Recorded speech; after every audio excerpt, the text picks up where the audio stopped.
Punishing a few corrupt officials will most likely fail to get rid of corruption in a country. We see it happen, we feel a moment of justice, and yet the problem persists. That's because corruption isn't just a few bad actors, it's deeply ingrained into the structure of the system.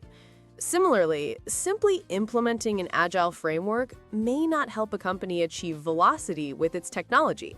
The teams can have all the stand-ups and sprints they want, but if there are underlying governance or leadership issues, nothing really changes. In systems thinking lingo, these solutions do not have enough leverage. Their effects are overridden, even swallowed whole, by the innate dynamics of the system. So where do we find the real points of power? The brilliant systems thinker Donella Meadows called them leverage points, the places you can intervene in a system, quote, where a small shift in one thing can produce big changes. Imagine a physical lever. At the very bottom, closest to the fulcrum, are the interventions with the least power. This is where we tweak measurable parameters, numbers like budgets, taxes, and standards. A bit higher, you find the physical stuff, buffer sizes, and the structure of stocks and flows.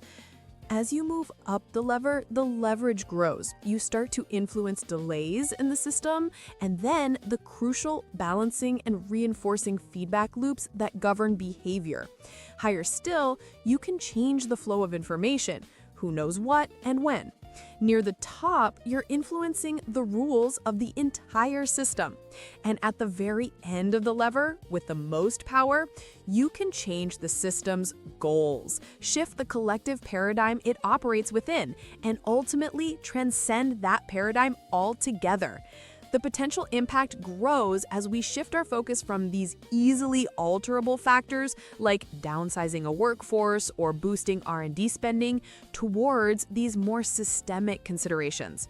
Higher leverage solutions create impacts that are not merely incremental, but far-reaching and transformational.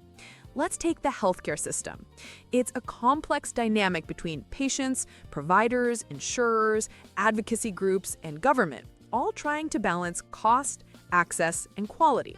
Adjusting reimbursement rates for a medical procedure is an example of pushing at the bottom of the lever, just changing a parameter, but creating mechanisms to keep costs in check and ensuring underserved populations have equitable access. That's establishing the right feedback loops, a move with much more leverage. Making healthcare policy decisions influences the rules of the system, but the highest leverage of all? Changing the goal of the entire system, shifting it from correcting illness to promoting wellness. So why don't we automatically think this way? Why do we grab for the low-leverage solutions?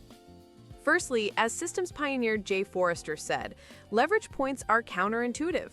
Our brains are wired to see simple cause and effect, not the complex delayed reactions of a system. Secondly, managers who are rewarded on short-term financial metrics simply lack the incentives to implement longer-term, high-leverage solutions. There's also immense pressure from stakeholders to quickly identify a solution, any solution, leaving no time or resources to thoroughly explore the options that could actually work. Encouraging management to explore these innovative, high-leverage solutions requires more than a new process. It requires introducing the systems thinking mindset into the decision-making culture of an organization.